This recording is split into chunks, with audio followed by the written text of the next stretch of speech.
Good morning. Thanks for joining us from the E&E News newsroom in Washington, D.C. I'm Monica Trauzy, and with me are E&E News reporters Robin Bravender and Evan Lehman.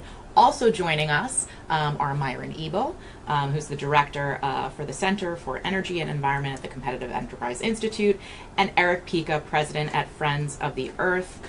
To our audience who is watching us via Facebook Live, we encourage you to please ask your questions via the comments section below the video. We will be taking them in just a bit, so please feel free to do so at any point during our conversation. Thank you all for joining me. Thank you. An exciting night last night with the president delivering his first speech before a joint session of Congress. It lacks some clear specifics on climate, on energy, on the environment more broadly. However, we did hear a recommitment to coal jobs. We heard a broad mention of clean air and water. I'd like to get sort of your initial thoughts on the speech more broadly and what he had to say on energy and environment issues. Eric, if you want to start. So his speech was nothing new. I mean, this is something he's been saying.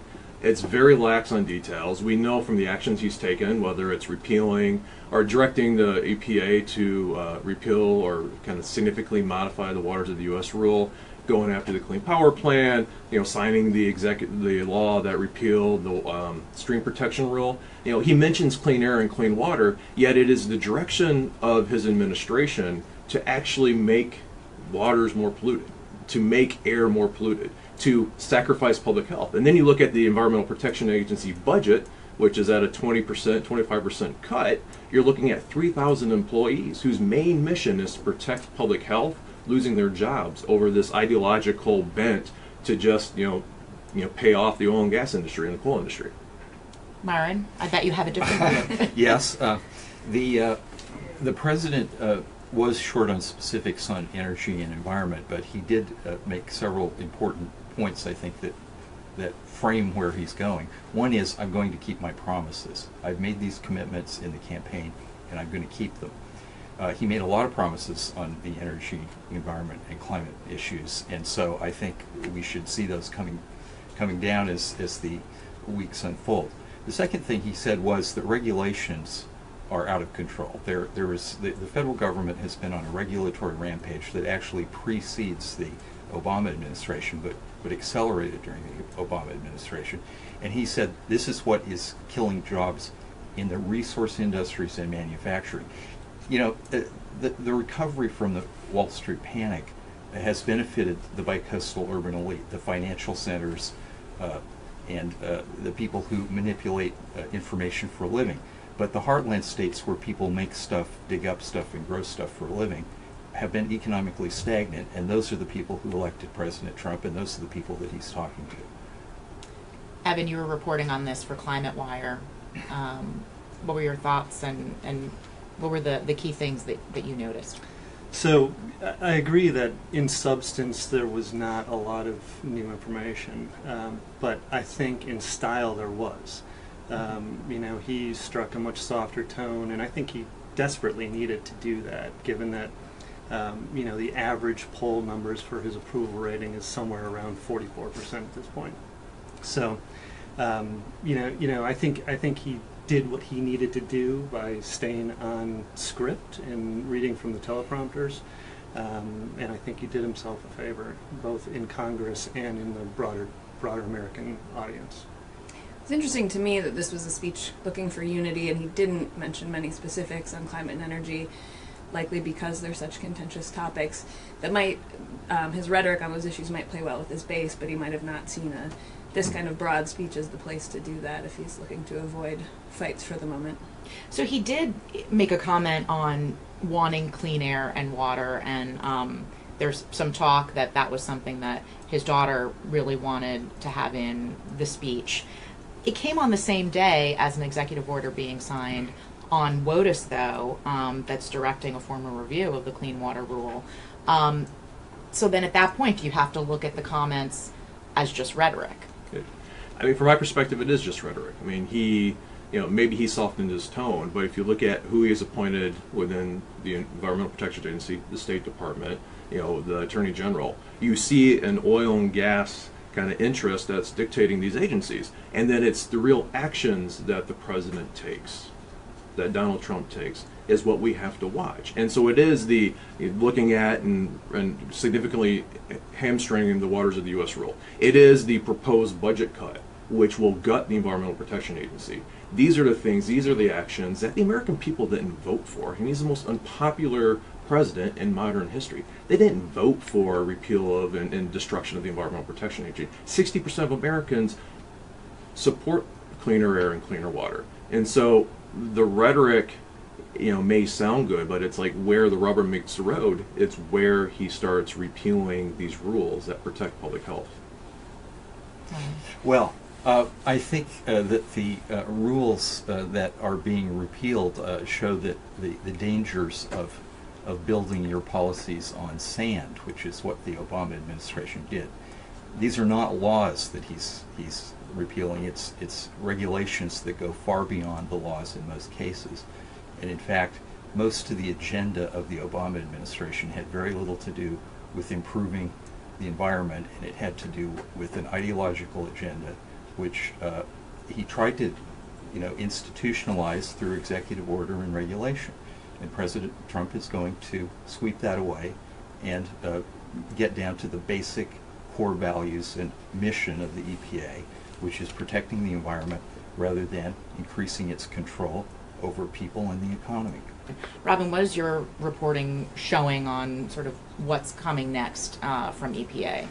Yeah, I think everyone's waiting for an executive order from President Trump directing EPA and Scott Pruitt to repeal the Clean Power Plan. He said he was going to do that from the start, so I don't think there'll be any surprises there. We're hearing that'll be coupled with in the same executive order that it'll repeal the coal leasing moratorium on federal lands, and that could come at any day at this point. Mm-hmm. It would also knock out President Obama's climate action plan, which is sort of his broad framework on reducing greenhouse gases across multiple economic sectors. And one thing that we should note is that the emphasis of the executive order, as I understand it, is sort of around the development of fossil fuels, of oil and gas and coal. And there's one section within that EO, as I understand it, on the Clean Power Plan. And then sort of that begins the long process of dismantling that rule. Myron, how do these executive orders fall in line with this commitment to clean air and water? I think the EPA has gone far beyond its mission under the Obama administration, and I think reconcentrating the agency on its core missions of protecting the environment and improving our environmental quality rather than a huge climate regime which has very little to do with reducing greenhouse gas emissions or atmospheric concentrations globally, but has a lot to do with slowing down the economy through raising energy prices. I think that's going to be swept away, and I think people should realize that Congress has never authorized any of these programs. This has all been done through executive fiat. So if people believe that we need an energy rationing regime to reduce emissions, they should go to Congress and say, well, this is what we want. Right now, of course, there's no support in Congress for passing such a... And what about the endangerment finding? Well, that's a hard question. I think President Trump committed, but only once during the campaign, to reopen the endangerment finding. Most of the other commitments he made in several speeches and in interviews. But he did say that he wanted to reopen the endangerment finding, and so I think that's still an open question in the White House. So if the idea is to do something on climate and to reduce emissions, then what does the Clean Power Plan get replaced with? A very minimal program that would regulate emissions from each power plant by improving the heat rate efficiency of the plant. And would the emissions reductions be at all significant? No, but you have to remember that the reductions that have been undertaken through executive action, regulatory action in the Obama administration are not significant either. And so, but they're very costly. And so I think, we're talking about a very expensive program that is swamped. Every year's reductions are swamped by 1 month's increase in Chinese emissions. So But China's not increasing their emissions, Myron. So, Well, no, but hang on. let's talk about let's talk about who's benefiting from the repeal of the mining rule, and let's talk about who's benefiting from the increase in oil and gas production. Let's talk about who's benefiting from these regulations that these repeals of these regulations that you're talking about. It is Devon, it is the coal industry, it is Exxon, it is Murray Coal. It is kind of everybody who has given you guys money to advocate based on this kind of let's destroy the environment and pollute public and impact public health. And what is environmental protections agencies? What's their mission? Their mission is to protect public health, to create clean water, and to help create cleaner air. And what the Obama administration did was they did that. They used a ruling from the Supreme Court. The court said the EPA had the authority to do this, and they started doing it. And you're not going to change the economics of what's happening in the country right now. Renewable energies are creating more jobs in the fossil fuel industry right now. There is a massive transition going on. And what you're doing is you're trying to hold with your fingernails this transition back. That will improve air, improve water, actually bring more economic development and wealth to communities, including the Midwest, for this dream that we can recreate the fossil fuel industry. I mean, it is changing. China is changing. 60% of all of the global, of all of electricity is now renewable energy.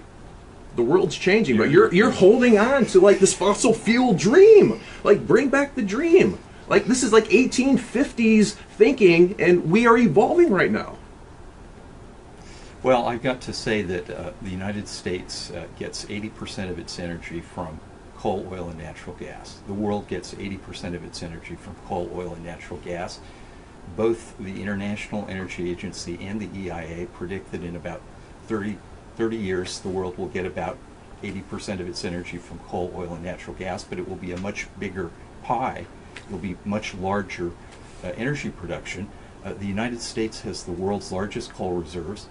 Because of the shale revolution, we are now on the verge of becoming the largest oil producer and the largest natural gas producer. We are going to become a major exporter of all three of those fuels to countries that are still energy poor and cannot afford high-priced renewable energy, which you say, no, hang on. That's not what China's doing. China is investing. I mean, they're shutting down coal plants. India's shutting down coal exports. You're creating you're kind of holding back this revolution that will fundamentally change U.S. energy policy and world global. You talk about high-priced renewables, but something we've heard from the president is clean coal, right? Mm-hmm. We would like to see clean coal. Mm-hmm. That's extremely high-priced. Yeah, I don't think it's viable.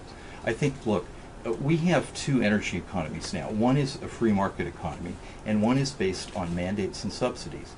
If you take away the mandates and subsidies for wind and solar, those industries collapse.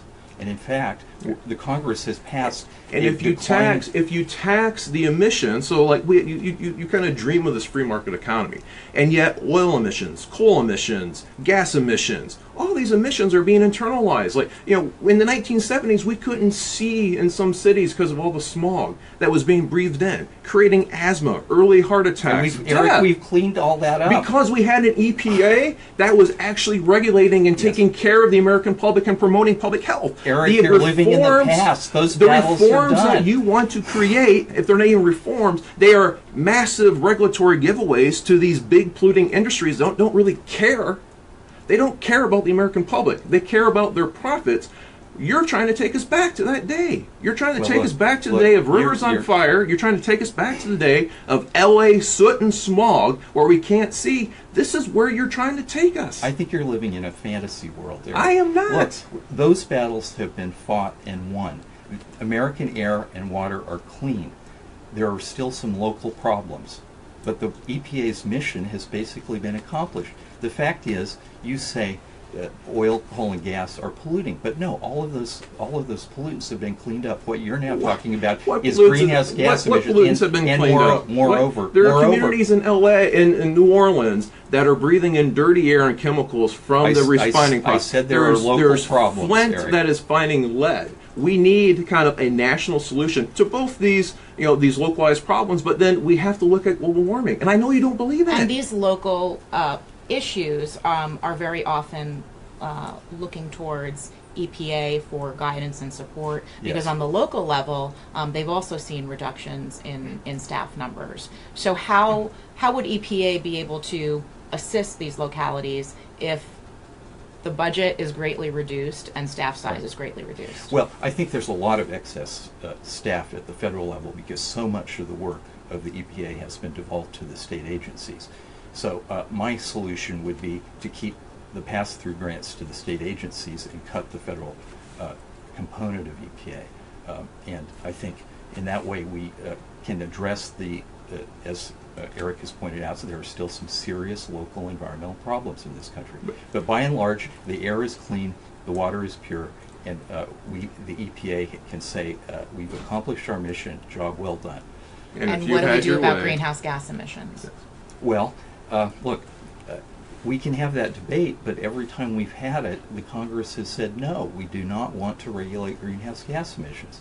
So that's my position, and I'm glad that the Congress agrees with me. And if people disagree with that, then let them find the votes and change the Congress and get a new Congress that believes in raising energy prices for absolutely no environmental result. I just want to briefly say hello to the audience again, and I see some of you are joining us from all around the country. Please feel free to type in your questions, and I will be taking a look and asking our panel the questions. I want to ask you all about this regulatory agenda, this 2-for-1 idea. How does that happen at the agency level when staff sizes are reduced? It's a fictitious policy. I mean, we have to remember Donald Trump is not an emperor. He's president. There is a rule of law. There is the Administrative Procedures Act, the National Environmental Policy Act. There are a series of regulatory guidelines about how you address rules. And so, what that executive order was essentially executive order by press release. And it'll be litigated. It sounds good on paper, but it's going to be quite difficult to actually enforce that, because that's not how our regulatory structures are set up. It will have a practical effect, because now if an agency wants to promulgate a new rule, they will actually have to weigh its costs and benefits and include that of repealing 2 other rules. So it will force the agencies to give much greater attention to their actual priorities, and it will also inhibit new rules. And in fact, I think President Trump is absolutely right. We've got way too many regulations in this country.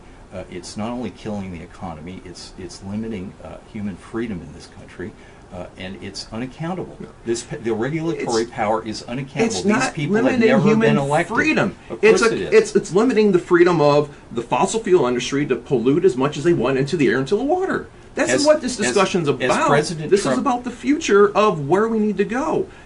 I want to be able to breathe clean air. I want to be able to visit, my family in western Michigan and fish in streams and lakes that I don't have to worry about the BP refinery in Gary, Indiana, polluting it with all sorts of crap. Myron, This is what we're talking about. It's about freedom from these big corporations feeling that they can actually just pollute our lungs and our bodies with the stuff they emit out. You led the EPA transition for President Trump.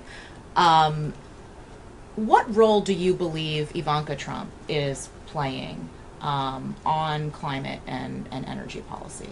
I don't know. I only know what I've heard in the press, and of course the rumor is that she's trying to pull her father in a direction that would have him pull back on some of his campaign commitments. I think if we go back to the regulation issue, I think President Trump was spot on when he said that regulations are making it incredibly difficult for people to start businesses and to grow businesses, and this is mainly small businesses, because big corporations can handle the regulatory state, and in fact they support more regulations because it helps put their smaller competitors out of business. So big business is the ally of people like Eric, who want more regulation. Never been And accused. it's- Never and been it's- accused of that before. And it's small businesses that are being stifled, and investments are never being made by people who have dreams to start their own business and to help grow the economy, hire people at the bottom of the economic ladder, and that's how people enter the middle class. And so I think President Trump has put his finger on it because he traveled the country and he heard from people all across the heartland that it is incredibly difficult to invest in a new business given the current regulatory structure, not just environmental regulation. I want to go ahead. Evan. I mean, if I could ask, a follow-on question about the transition process. We've done some reporting about the endangerment finding and the idea that there has not been a decision made within the administration on whether to reopen that and to challenge it, which is significant because, as everybody knows, that is the underlying, authority for regulating greenhouse gases across the board. So your voice is against, or for rather, reopening the endangerment finding. How widespread is that opinion within the administration? Does it go beyond you and a handful of others, or is there a real sort of equal debate within the administration of whether to tackle the endangerment finding? Evan, there aren't many people in the administration yet, so I don't know if I could weigh the forces. I know there are people in the White House who support reopening the endangerment finding, and there are people who oppose it.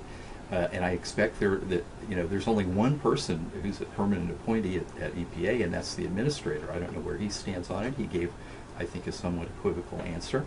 But I think at the end of the day, the White House will decide, and I think we'll have to actually have some more people appointed and confirmed before that debate takes place. Because right now it's a skeleton crew. But during the transition, were the people arguing for reopening the endangerment finding more than just you and people like Tom Pyle, perhaps? We produced an EPA action plan, but it's an advisory plan.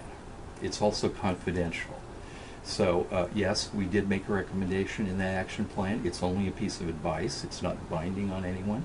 It was trying to implement the president's campaign commitments that he made during the course of the campaign. But as I say, our advice is confidential, and it's contained in that document. So who at EPA or who at the White House is in favor of reopening the endangerment finding? Look, I don't think we can go through the whole list, but I think it's pretty clear there are some people who are, and there are some people who aren't. Robin, what is your reporting showing, and what are you as a reporter most interested in watching next steps coming out of this White House on our issues? I think all eyes are on the budget right now, and we've begun to see some top line numbers leak out. We're expecting cuts, bigger ones at some agencies than others. We're hearing about 25% at EPA, 10% at Interior. Unclear what's going to happen at DOE, but some of their renewable energy programs, et cetera, might be cut.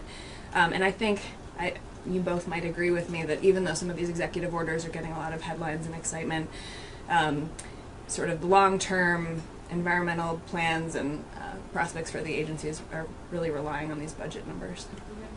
And Congress, actually, we've already seen even Republicans in Congress oppose some of these budget line items, right? Opposing the cuts of 25% to EPA. And so, this is, what Donald Trump's doing in his budget is quite reckless. And I think even there's pushback coming from all quarters in Congress telling him that it is. Because there are functions within the EPA that is technical assistance. There's functions about providing clean water, emergency response. When we had coal ash spills in Virginia or the chemical spills in West Virginia, it was the Environmental Protection Agency that came in and helped the states with resources, with scientific research, with kind of emergency planning to help clean up these spills. The states, unlike what Myron has said, the states have been defunding their Department of Environmental Qualities across the country. And so right now there's the state DEQs and environmental protection agencies don't have the resources to pick up the slack from a 25% cut of the Environmental Protection Agency. And in fact, what will happen is you'll just see regulatory enforcement go into the netherworld of it just won't happen. Any final thoughts, Myron? We're about to wrap up. I think I like the idea that the president can propose his budget, and I like the idea that Congress gets to decide, and I look forward to that debate about how much each agency should cut, which program should be eliminated. I think that's Congress's job, and I hope they start doing it again, because as you know, for a number of years, we haven't had appropriations bills. We've had these monsters, continuing resolutions, and these omnibus things, which don't actually fulfill Congress's responsibility to decide how to spend taxpayer money. Thank you all for this very hearty discussion. It's one of many that are ongoing in Washington right now. This is obviously a very dynamic moment for our issue area, and so I appreciate all of your time. And thank you all for watching and joining us, and we will see you soon.